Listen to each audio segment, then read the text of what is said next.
A vinheta do Mobile eu tive a honra e o prazer de fazer. E para isso usei, obviamente, os elementos evidentes que eram os móveis do Calder, né? Ou assemelhados aos móveis do Calder. E usei uma trilha do Dave Brubeck, né? Que é dessa época. E eu gosto muito do resultado. Acho que ficou... Parece que ela está no ar até hoje, eu gosto muito dela e tal. Aí tem um texto depois, mas eu gosto muito dessa vinheta. O texto era do Faro com uma narração do Gabriel Prioli. Este não é um programa como aqueles que você está habituado a assistir. Ele não tem um começo, um meio e um fim. É como se fossem peças soltas que a gente vai juntando. Não fazem um sentido, não tem uma história. Ele começa quando você começa a assisti-lo. E ao sabor do acaso, ele vai se modificando, tomando outra forma, ganhando outro sentido, como se fosse um mobile. Você sabe que dos primeiros nomes do livro ia ser uma xícara de chocolate quente. Ah, é? Foi um dos primeiros nomes que eu pensei, foi esse. Eu fui para a China porque eu me candidatei para uma residência artística que é dada anualmente pela Swatch, que é a marca de relógio suíça. Eles dão anualmente para 18 artistas internacionais, normalmente artistas emergentes, contemporâneos, e eu fui uma das selecionadas. E essa residência acontece em Xangai. Por 3 meses eu fiquei lá de setembro, outubro a novembro de 2013 e eu desenvolvi um projeto que veio a se tornar essa exposição aqui, que se tratava sobre a China, suas contradições e que tem um pouco do Brasil também, né? A gente tem uma história muito forte com o blues, né, que é a música que desde os 13 anos eu acabei me apaixonando, né, e o blues é a música que permite com que eu transite nos outros segmentos que eu toco, desde os artistas que eu toco, com o meu próprio trabalho solo, né. O blues ele é uma ponte, na verdade, né, e eu acabei tocando com a maioria dos grandes nomes aqui do Brasil e alguns nomes de fora também, né. Tive a honra nesses 25 anos de abrir o show do B.B. King 3 vezes, que é uma experiência e tanto, né, de você conhecer, estar perto dessa pessoa. E agora eu estou trazendo um trabalho novo, que é um CD, Blues for Africa, que traz o embrião de tudo isso, né, a verdadeira origem do blues e o elo perdido que ela teve, né, com a cultura da África, né, que é uma coisa muito forte. Mr. Nalmani, what is stronger, Louis, a horse or a brain? Ele sempre falava isso para mim e ficou na minha cabeça. Eu uso isso com meu filho hoje, né, direto, né, porque é muito bom, né. Esse indiano era o máximo, ele ficava sempre assim, né, sabe, o tipozinho do sábiozinho, sabe. Louis, what is stronger, a horse or a brain? Of course it's a horse, Mr. Nalmani. Ele sempre tinha razão, eu percebi que estava fazendo coisa errada e tal. Olha, eu conheci... Bom, no meu primeiro trabalho com arte visual, que foi na TV Tupi, eu desenhava aquelas cartelas que eram feitas em guache, com guache branca sobre fundo preto ou com nanquim sobre cartão branco. Então desenhava os créditos, porque não tinha... Eu desenhava aqueles créditos, eram feitos todos à mão. Foi quando eu conheci o baixo, na TV Tupi. Aí logo depois teve o advento da letra 7. Aí demitiram mais da metade das pessoas, porque tinha chegado a letra 7. Entre essas pessoas estava eu, aí eu saí de lá. Mas meu primeiro trabalho com artes visuais foi na TV Tupi, foi quando eu conheci o baixo, lá no Sumaré.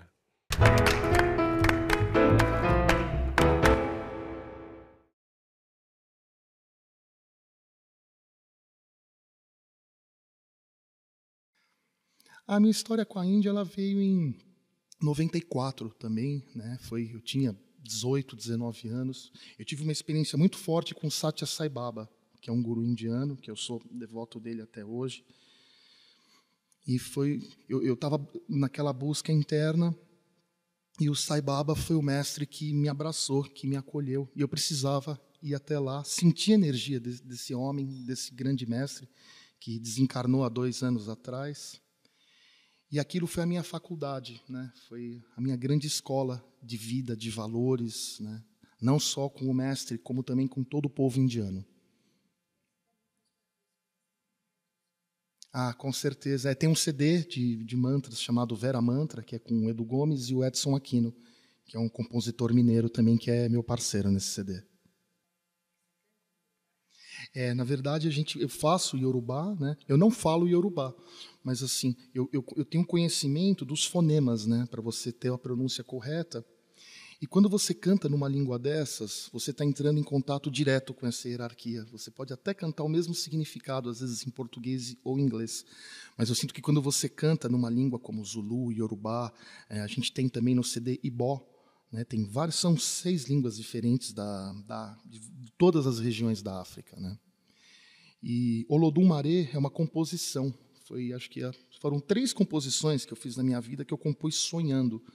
Aquela coisa de você sonhar, acordar, preciso escrever isso.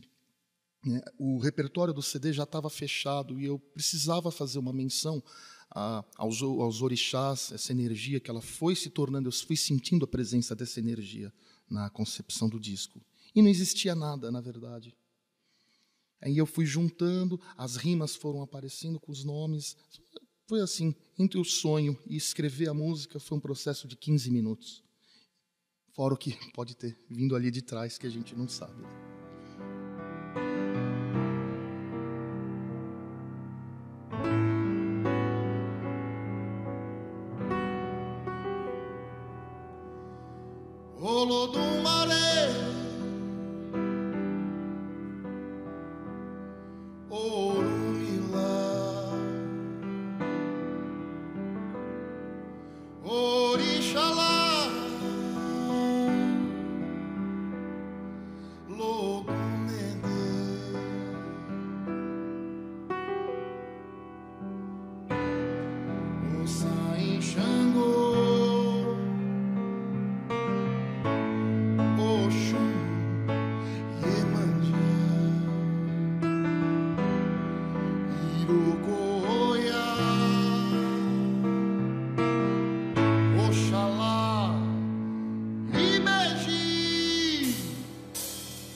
Eu acho que um artista, ele sempre está sozinho. Um artista, para ele conseguir desenvolver alguma coisa e chegar em algum lugar, ele procura uma certa solidão.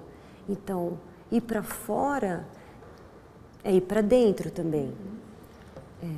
Então, estar sozinha não seria uma coisa ruim. Eu não vejo isso como uma coisa ruim. O que eu acho que era complicado era não me fazer entender em situações que eu precisava. Mas isso foi primordial para o meu trabalho, porque num país onde há o comunismo até hoje, e ao mesmo tempo um capitalismo e, vamos dizer, uma abertura muito grande para outros países entrarem e fazerem negociações muito fortes. Então você se deixa levar pela parte econômica muito forte, mas ao mesmo tempo ninguém consegue se comunicar. Essa solidão entre as pessoas, mas a comunicação que eles conseguem se entender é só baseada em materialismo. Essa é a única conversa que existe lá dentro, é quando você troca o dinheiro pelo dinheiro. Isso, para mim, foi uma marca muito forte na China. Então, quando eu tinha dinheiro para mostrar, todo mundo conseguia me entender. E isso foi assustador. Sim, é preciso aprender a guardar a simplicidade dos fatos. Isso eu falo lá bastante no espetáculo, foi uma coisa que ficou na minha cabeça, virou um mantra, assim, para mim, porque eu fico reparando que o fato de eu ter uma doença que é incurável e que não me parece justo, mas não interessa, eu tenho pronto, me dá muito essa sensação de que as coisas são como elas são, não existe merecimento, não existe lógica, não existe sentido, elas são e pronto, cara. E lida com isso, você está aqui, entendeu? Maravilhoso estar aqui, estar vivo, cara. Estar vivo é uma coisa tão improvável, você já está aqui. Então, essa sensação que eu fui convivendo com a esclerose, ela foi amadurecendo cada vez mais, essa sensação muito forte de que as coisas são como elas são, somos nós que penduramos significado em tudo. As coisas não têm sentido, tão pouco significado. O trabalho nosso atribui sentido e significado para as coisas. E quando eu li esse da orelha do livro dizendo é preciso aprender a guardar a simplicidade dos fatos, foi um pouco isso, entendeu? Os fatos são simples, é a gente que torna eles cabeludo ou não, a gente que dá o sentido para as coisas, né? E eu falo no espetáculo da coisa da prova de química, porque é muito claro isso para mim, né? Gente, como a gente sofre e tal, e quando chega a coisa é simples, né? Ou não, mas enfim, a coisa é a coisa. A gente que pendura significados, né? Eu brinco com a minha companheira e falo, nossa, parece que as coisas são uma enorme arara, e a gente que vai pendurando com os cabides os significados, os sentidos, e a gente pendura o significado que a gente quiser, né? Que eu falo no espetáculo também do teste dos doutores da alegria, que o hospital era uma coisa, depois era outra, quer dizer, sou eu que atribuo sentido para aquilo tudo, né? As coisas em si não são nada, elas só são em relação com a hora que eu entro em relação com as coisas, com o mundo, com as outras pessoas, que a gente vai atribuir significado e sentido para as coisas, né? Então, mas eu era um moleque de 21 anos quando eu li Aprender a Guardar a Simplicidade dos Fatos e me chamou a atenção, eu falei, nossa, caramba, eu sofria tanto na prova de química. E é curioso eu ter lido isso quando eu estava começando a vivenciar essa coisa da esclerose, que eu poderia ficar, ai meu Deus, é isso, cara, está tudo certo, é isso aí, beleza, vamos ver como é que você lida com isso e pronto. E isso foi em 90, já faz 24 anos, né? Aí, quando eu vim para o Brasil, isso eu não conto no espetáculo, a gente fez um retrospecto e viu que o primeiro surto tinha sido em 88. Foi diagnosticado em 90, o primeiro surto foi em 88. Na Itália? Não, então... Na França, não foi? Então, na verdade, os primeiros, essas coisas que eu conto, eu estar jogando mal futebol, da França, foi tudo na Europa. Mas nós fizemos um retrospecto e vimos que quando eu estava no Brasil, ainda na faculdade, em 88, eu tive um pseudo-surto, que eu conto no livro, que a benzedeira falava que não era meningite, e o catedrático da USP falava que era, e quando acabou a meningite, eu tive uma dormência nos pés. E o catedrático falou que era um efeito colateral. Mas quando eu contei para o médico que fez o diagnóstico da esclerose múltipla, ele pediu para ver o líquor, ele falou, por esse líquor já era o seu primeiro surto, e a sua dormência nos pés era o primeiro sintoma da esclerose. E depois, em 89, eu remava, né? E eu tive uma dormência nos dedos, nesses 3 dedos aqui. Putz, fiz um monte de exame, fui num monte de médico, ninguém encontrava o que era. Aí falaram para eu diminuir a carga do exercício, eu diminui, passou, mas quando eu contei isso para o neuro de 90, ele falou, esse negócio na sua mão já era um segundo surto. Então a gente fez o retrospecto e viu que tinha começado em 88, entendeu? Mas o diagnóstico foi em 90. Então, você sabe que eu também me pergunto essas coisas, mas porque eu reconheço, eu falo, poxa, eu levo numa boa, eu levo bem, que bacana e tal. E aí eu fico olhando para a minha trajetória, quando eu fui escrever o livro, quando eu fui pensar o espetáculo, eu falo, a gente vai agora colocando os marcos para você nortear a sua trajetória, mas quando a coisa vai acontecendo, eu não sei exatamente como, né? Você depois vai dando sentido para tudo. E eu acho que é uma coisa, é o meu jeito, eu sou tirador de sarro, eu não levo as coisas muito a sério, e eu acabo não conseguindo levar a sério comigo também. Claro que eu sofro, claro que eu fico mal, o dia que eu descobri que eu não ia conseguir mais jogar bola, eu sofri, eu chorei, não é que eu sou um bobo alegre, mas eu acho que tem muito a ver com a minha personalidade, que, claro, ela foi forjada também na minha trajetória, né? Mas desde moleque eu sempre fui um cara bem humor. Eu acho que uma das chaves é o bom humor. Mas não é só o bom humor, eu acho que é o bom humor e um pouco essa... Mas aí que eu falo, fica complicado, porque são coisas que você vai construindo na trajetória. Eu fui construindo na trajetória essa noção de que a gente não é tão importante assim, sabe? Parece que as coisas ganham peso, e as coisas que eu falo no começo do espetáculo, a gente sofre e tal, porque a gente se dá muita importância, calma, é menos, sabe? A gente é mais insignificante, mas isso não significa que eu não reconheço grandeza em nós. Claro, nós somos maravilhosos, mas ao mesmo tempo não somos nada. Tem entre 6 bilhões e 7 bilhões de seres humanos morando no planeta.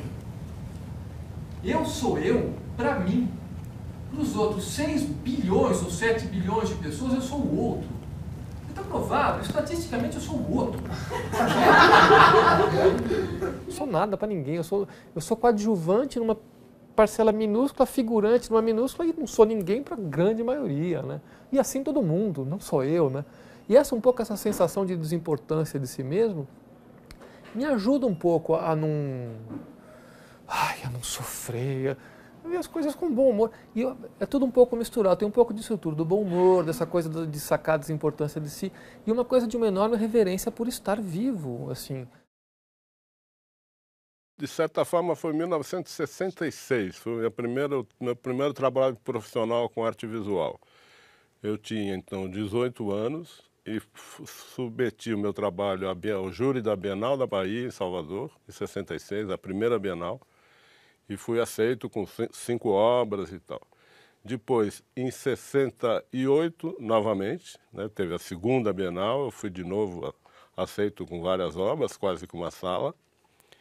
E depois, logo depois que fechou o baile, né, porque chegou 68. Então, quando eu estava chegando na festa, a festa estava acabando. Aí teve um longo período de estiagem que todo mundo conhece.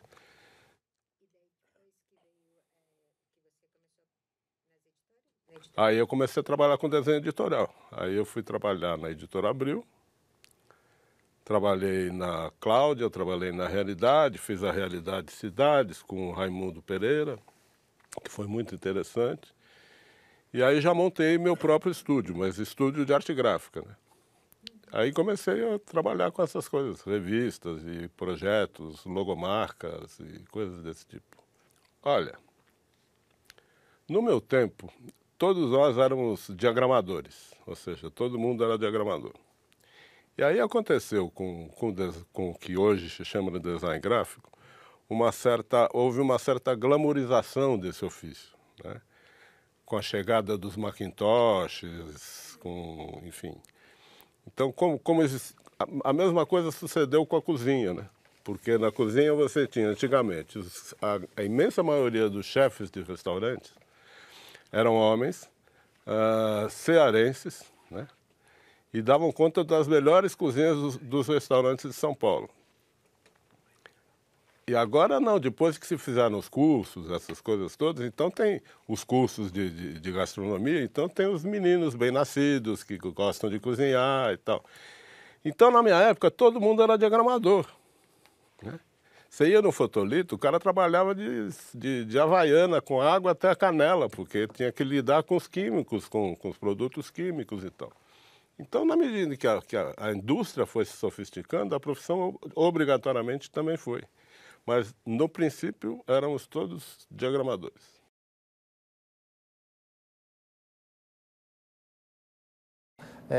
Eu até tinha colocado no livro, meu irmão, quando leu, falou, Nando, tira isso, cara, isso é muito chato. Eu coloco uma poesia do Fernando Pessoa, que ele fala do pasmo diante do fato de haver ser. E eu me identifiquei muito quando eu li isso, porque eu tenho muito essa coisa de falar, cara, é uma coisa tão grandiosa e tão misteriosa, o fato não só de eu existir, mas de haver existência, as coisas existirem. Então eu tenho muito um sentimento de gratidão enorme por existir, por estar no mundo, por estar aqui. Com esclerose não interessa como eu estou aqui, gente, é tão improvável estar aqui, eu estou, né? Então eu acho que isso também redimensiona tudo. Fala, estou com esclerose, mas e daí? Eu estou aqui, entendeu? Tem um ditado italiano que fala assim, la vecchiaia è brutta, però la alternativa è peggio.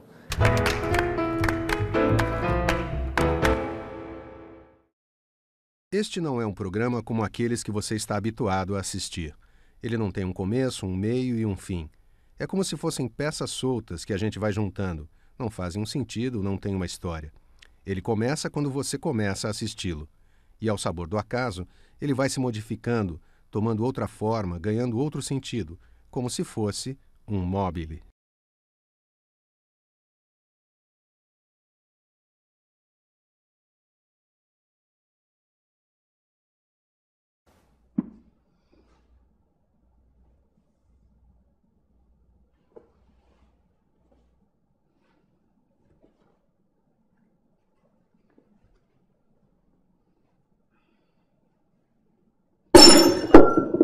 O busto do Mao Tse Tung foi um dos objetos que eu pensei, eu preciso pegá-lo, me apropriar dele, mas era uma coisa que eu ainda não sabia o que ia fazer.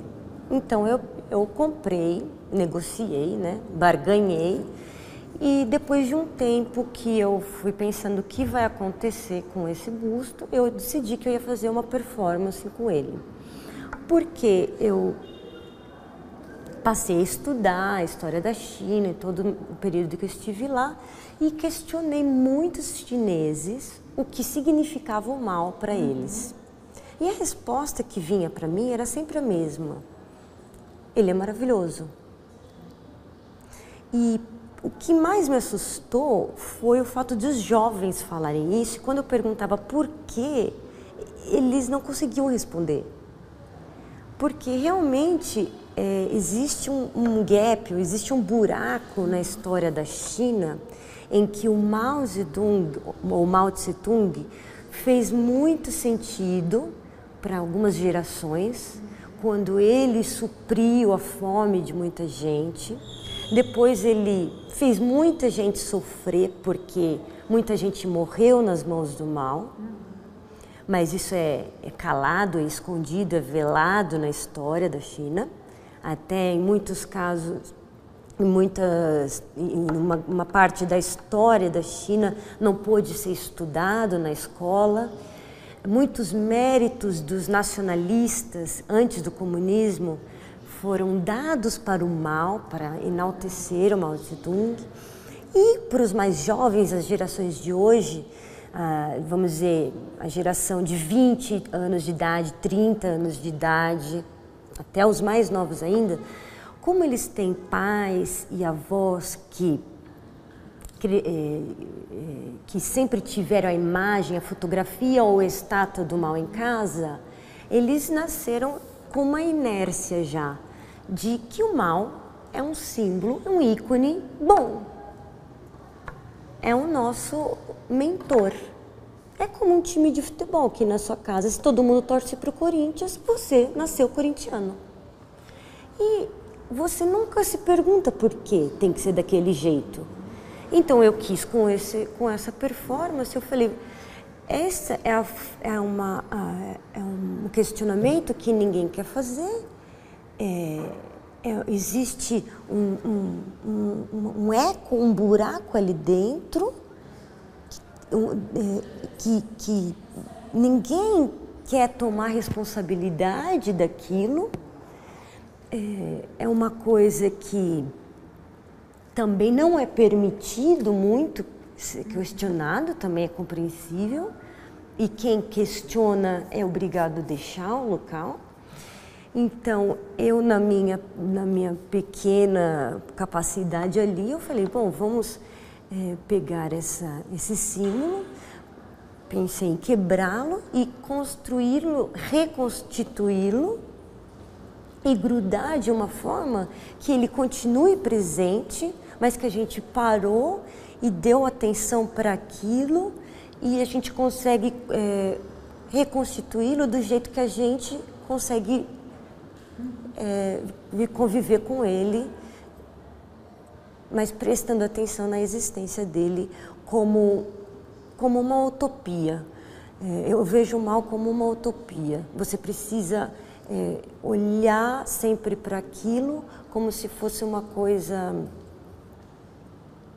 que você precisa ter para você continuar vivendo. A utopia significa basicamente isso. Se você não tem ela, você não tem para que se mexer. Só que também, ao mesmo tempo, fingir que existe uma coisa perfeita não vai fazer com que você seja uma pessoa completamente esclarecida. Dentro do desenho gráfico, eu acho que um dos campos mais interessantes, por dar maior liberdade, por dar maior espaço de criação, é a capa do livro. Primeiro que você passa geralmente de um conteúdo interessante que te permite criar a partir de uma ideia, de um conteúdo inicial dado pelo autor. Quer dizer, apenas não se pode esquecer que a capa do livro é uma proteção do livro, né? Ela tanto é que ela já é feita em papel mais grosso, assim, ela protege um fulcro, e o fulcro é o do autor, né? Assim como a fruta tem casca, toda a fruta tem casca, depois tem a polpa, o livro tem a capa, né? E aí você tem que você tem que insinuar qual é o conteúdo, você tem que dizer do que se trata esse livro, sem revelar demais. Porque você está numa livraria, você vai para uma livraria onde tem milhares de títulos, então você tem que atrair, seduzir e sem revelar. Eu até costumo dizer que é como se fosse uma lingerie, ela deixa uma certa transparência, mas não mostra tudo, ela não desvenda tudo. É mais ou menos isso, a capa, a receita é mais ou menos essa.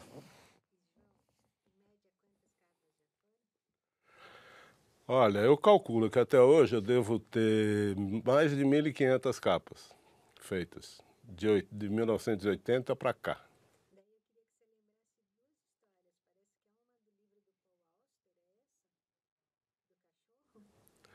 Essa capa é interessante. Essa capa é interessante.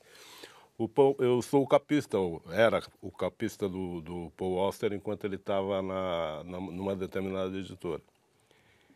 E um dos livros chamava, como era o nome do livro? Timbuktu, né? O personagem era um cão que falava, que pensava e tal, e ele era o cão de um junkie, tinha um dono que era um drogado, um veterano do Vietnã e tal. E aí eu fui no açougue, né? E o nome desse cão era Mr. Bones, portanto, Mr. Ossos, né? Aí eu fui ao açougue, comprei um tibone, preparei o tibone, comi o tibone, lavei o osso, que é um T, né? Que é um ti, e escaneei, botei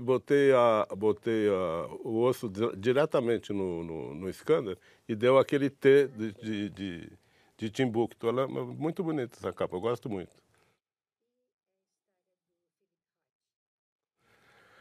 O Philip Roth, ele tem por hábito aprovar ele próprio todas as capas. Ele faz questão de ver todas as capas do mundo inteiro, da obra dele.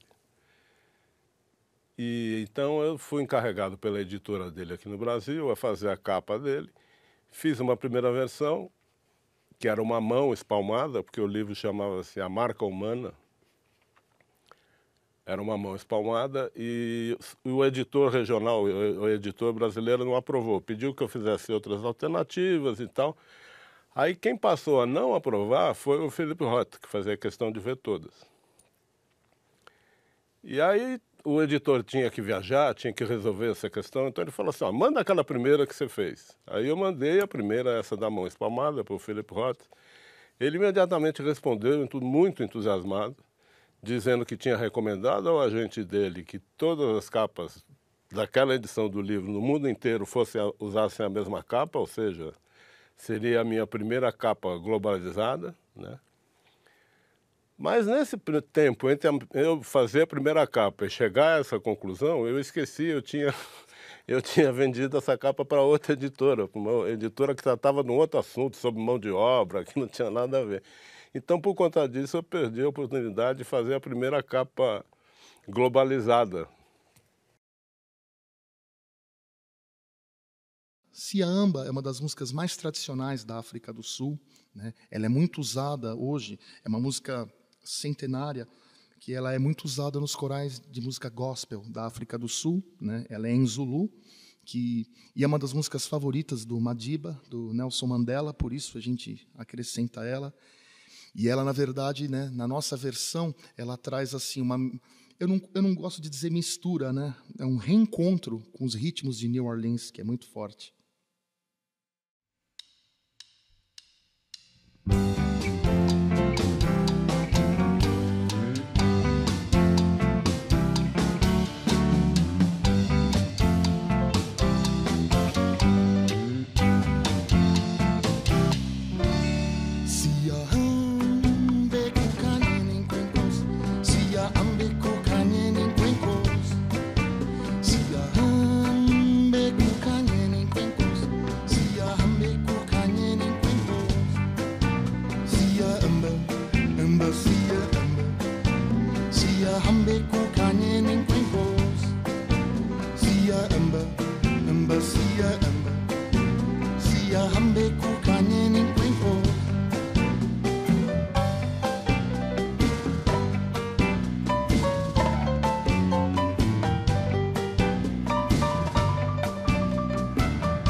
Eu chorei quando comecei a jogar muito mal e o dia que eu subi e falei, caramba, bicho, acho que talvez nem consiga jogar, talvez não consiga nem correr. Claro que eu tive momentos de ficar mal, de ficar chateado, de chorar, de ficar triste.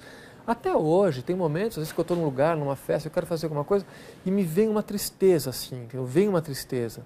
Vem aquela vontade de chorar, eu rapidamente já me dou uma bronca, falo, deixa de ser babaca, vai ficar com autopiedade, pelo amor de Deus, tem um monte de... Mas claro que vem, entendeu? Eu falo no livro, eu falo, eu sou um tonel de lágrimas, eu choro por qualquer coisa. Eu sinto que eu tenho essa coisa muito à flor da pele, qualquer coisa me faz chorar, me deixa triste, mas também me deixa alegre muito rapidamente, assim. Eu sinto que eu estou sempre muito à flor da pele. Mas essa coisa, quando eu fui diagnosticar, eu tinha muito também de uma certa inconsequência, eu não entendia, porque o médico falou exatamente isso que eu conto no espetáculo. O cara falou, ó, quando você tiver, toma um remédio. Eu falei, tá bom, beleza, tô esclerosado. Eu não estava entendendo o que era, entendeu?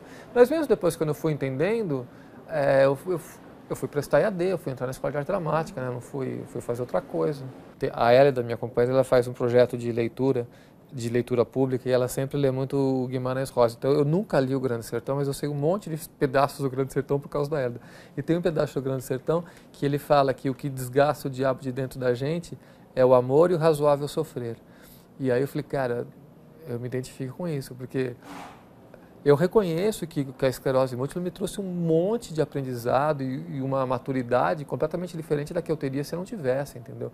E eu acho que tem a ver com o razoável sofrer, porque estou falando, claro que eu sofro, claro que eu fico chateado. Diariamente tem momentos nas quais eu falo, que saco. Diariamente tem isso, entendeu? Mas é que isso não é a tônica, né? Isso não é o que me move, mas cotidianamente eu me confronto, todo dia tem um momento no qual eu falo, que saco, sabe? Mas acho que todo mundo tem, independente de ter esclerose ou não, todo mundo tem, né? Não me acho tão diferente.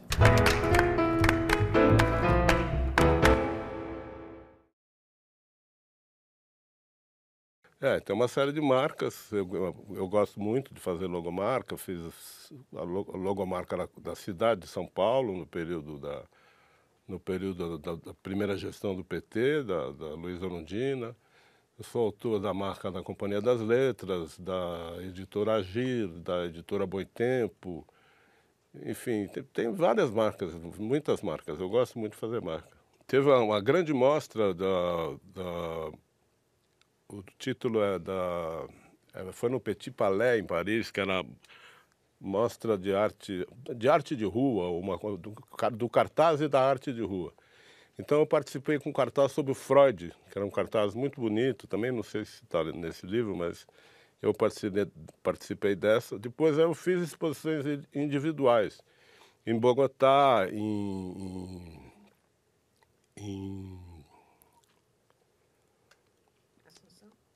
Assunção, no Paraguai, fiz aqui em São Paulo, no Instituto Homeotac, fiz em Campinas, na CPFL, quer dizer, mas aí era uma mostra já retrospectiva, juntando todos os trabalhos, ou boa parte dos trabalhos, numa mostra que mostrasse todos os vieses do desenho gráfico.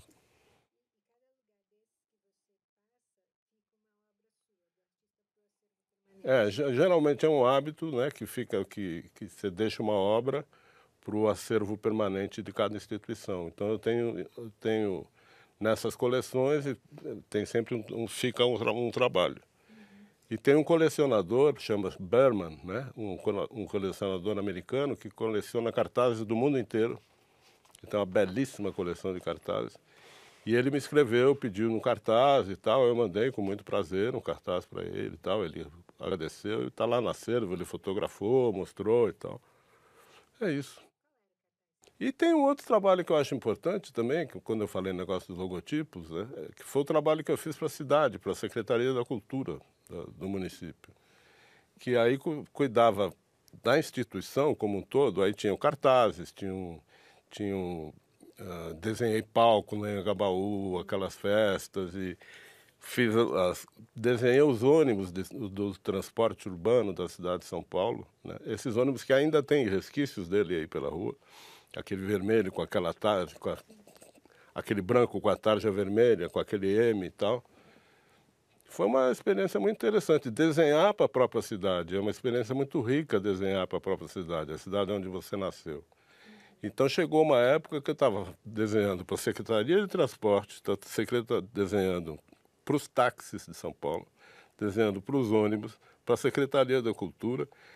E uma vez eu peguei um táxi para ir ao municipal, então peguei o táxi tinha sido desenhado por mim. Cheguei no municipal, o ingresso tinha sido desenhado por mim. Eu falei assim, pô, eu estou desenhando, estou em casa, quer dizer. Foi uma experiência muito enriquecedora, muito enriquecedora.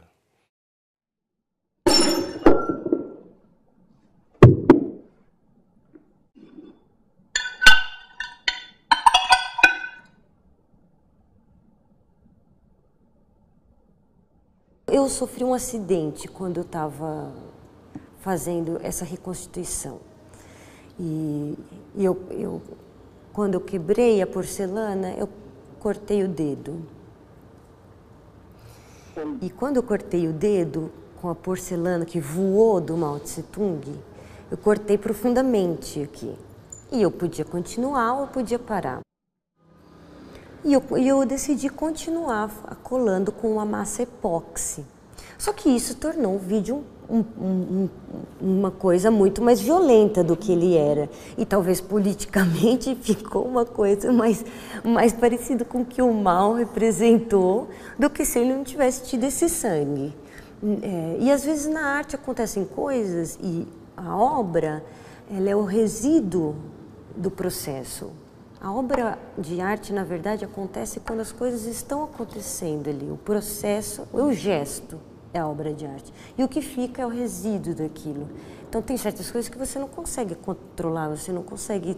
Ah, mas seria outra coisa se não tivesse o sangue. Seria completamente outra coisa. Na verdade, quando eu reconstruo o mal, é uma tentativa de colocar no lugar da forma que eu consigo colocar. Não do jeito que ele é, mas do jeito que eu consigo fazer. E aquelas peças que sobram são as peças que eu não consigo colocar no lugar. Então elas vão aqui dentro, mas elas ainda vão existir. Eu não estou pondo para fora, estou pondo de volta, mas elas vão continuar incomodando.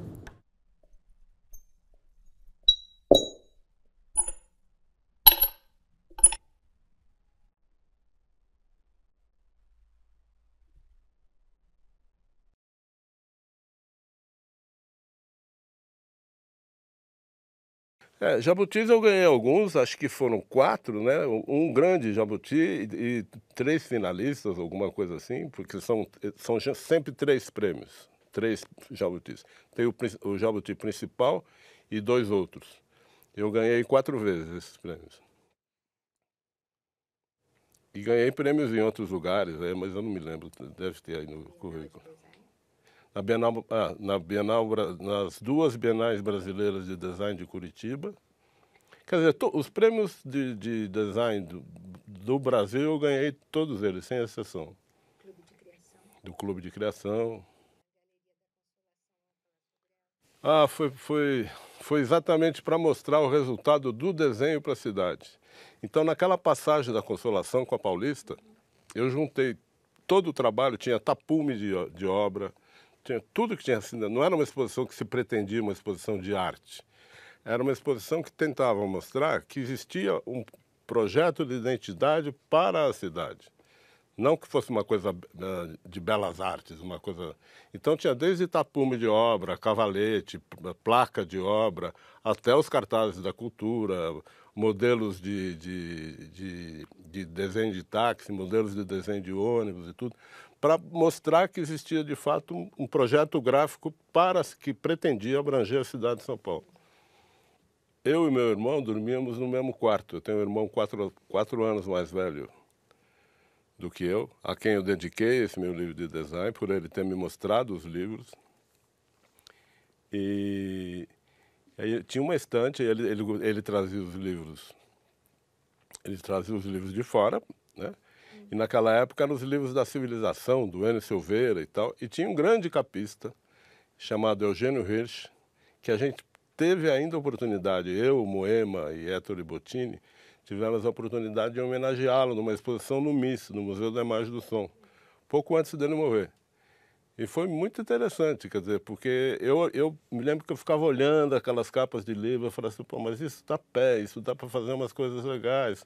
Foi o que me chamou para a capa do livro, entendeu?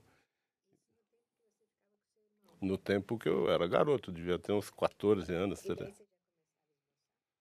Sim. A minha formação foi de artista plástico. O começo dela foi de artista plástico. Depois é que eu comecei a me deixar seduzir pelo desenho gráfico, entendeu? Foi aí que eu comecei a trabalhar com desenho gráfico mesmo e parei com artes plásticas. Obrigado, viu, Baixo? Aniversário junto. Aniversário junto, hein? Próximo aniversário junto. Depois nós vamos no Cocoricó comemorar. Essa história não é comigo, são 3 palhaços, os doutores. Essa história foi no Rio de Janeiro, foi os doutores do Rio. E a gente fica sabendo das histórias que acontecem. Eu comento que essa história foi vivida por esses 3 palhaços, e era um caso que o médico tinha segredado, porque a gente sempre, antes de começar o trabalho nos doutores, a gente pega o prontuário do paciente, recebe as informações, olha, se o paciente está mais assim, mais assado, porque, enfim, tem uma série de especificidades. E eles sabiam que esse paciente tinha um prognóstico ruim, entendeu? E primeiro aquela história que eu conto, que ele tinha medo de palhaço, e depois vinha com essa sempre história, palhaço, sabia que eu vou embora? Legal, quando? Quando eu ficar bom. Só que então tinha uma certeza de que o cara ia ficar bom. E os palhaços ouviam isso e ficavam emocionados também, porque sabiam que o prognóstico do médico era que ele não ia ficar bom. E o cara ficou, a criança ficou e foi embora, ela recebeu alta, depois eu não sei o que aconteceu na vida dele. E aí eu comento isso no livro, que eu falo, da onde vem essa certeza desse moleque, né? Da onde vem isso? Né? De que instância do ser vem essa esperança, que eu comento, que eu falo, que eu acho que eu tenho isso em mim também, né? Que eu exatamente não paro para pensar, para analisar possibilidades, aí eu traço um prognóstico positivo. É isso que eu estava, quando você perguntou no começo, eu acho que é o meu jeito, eu acabo sempre acreditando que coisa... Mas sempre que eu falei, eu sempre fico com medo de parecer o bobo alegre. Não, sempre vai estar bom. Claro que não, bicho, o mundo é um horror, tem miséria, tem fome, eu não sou um bobo alegre. Mas, ao mesmo tempo, eu reconheço que eu tenho eu tenho um olhar positivo para as coisas, entendeu? Sem querer ter, não é que eu avalio, o jeito que eu me identifico com esse moleque. Quando me contaram a história desse menino, eu falei, cara, eu acho que eu tenho um jeito de ser igual desse moleque, né? Que ele fala, quando eu ficar bom, nossa, mas ele não vai ficar bom, ele não sabe disso ainda, que horror. E o cara ficou, né? O menino ficou bom. Não, trabalhar nos Doutores da Alegria é um aprendizado atrás do outro. Doutor Lambada, doutor Lambada estava observando, tem alguma coisa mexendo aqui, olha. Olha lá, tá vendo? Olha lá, doutor. Peguei! Pegou? Peguei! Agora tá perdido. Peraí, vou dar uma anestesia, eu vou anestesiar já. Nossa, é um aprendizado atrás do outro. Isso que você falou, que você se sente em relação a mim, eu me sentia todo dia em relação às pessoas que eu encontrava no hospital. E encontrar dignidade e nobreza nas pessoas, assim, de uma... Eu chegava em casa e eu comentava com ela, eu falei, nossa, hoje eu tive contato com um rei, cara. Geralmente eu trabalhei muito em hospitais públicos, né, no HC, no Emílio Ribas, então gente humilde e tal, mas de uma nobreza, assim, de uma dignidade, de um caráter, de uma inteireza, assim, que eu falava, nossa, bicho, eu tô diante de um rei, esse cara é um rei, sabe?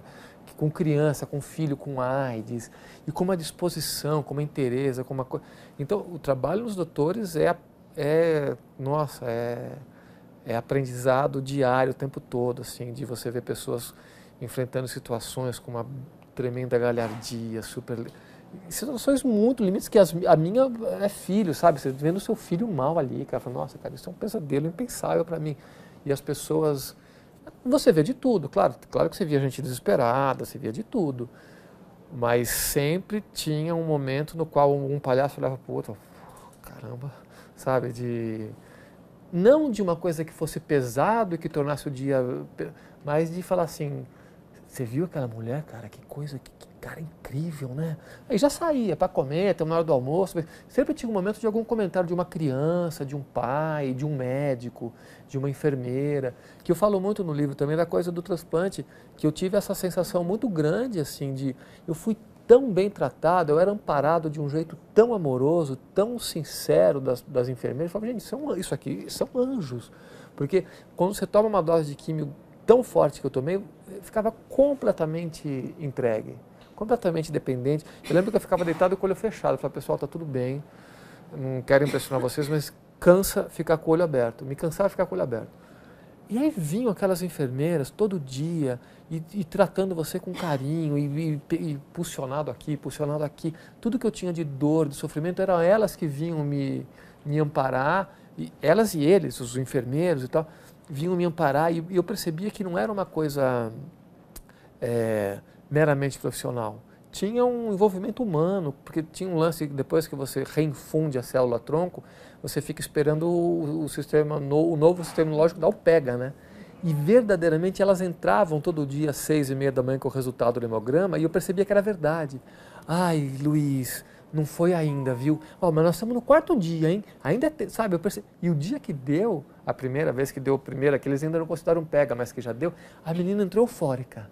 Nando, deu 200 dias. Eu percebia que ela estava mesmo, sabe? Eu falei, cara, é uma capacidade de se envolver com o outro, entendeu? De compartilhar.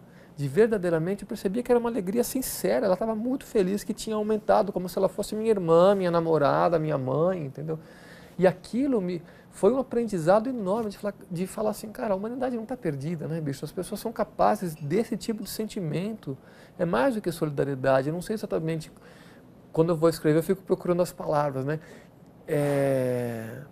Eu lembro que no livro acho que eu falei de compaixão, que muitas vezes compaixão está associado a uma coisa meio piedosa, e não é, eu acho que essa capacidade de conseguir se colocar no lugar do outro, deixar um pouco o seu euzinho, o seu mundinho, que é só você, do eu, e entrar no mundo do outro e conseguir compartilhar aquilo de um modo verdadeiro, profundo. Djingolobá, eu conheci essa música, acho que como a maioria das pessoas, na versão do Carlos Santana. E quando eu conheci, eu nem imaginava que isso era cantado em Yorubá, né? Djingolobá é uma música assim que ela fala da alegria, da festa, do espírito, enfim, o espírito contagiante do africano. Djingolobá quer dizer dançar, celebrar, né? Mexer, balançar. Então ela traz muito isso em Yorubá.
Baba, go, Baba, go, Baba, go,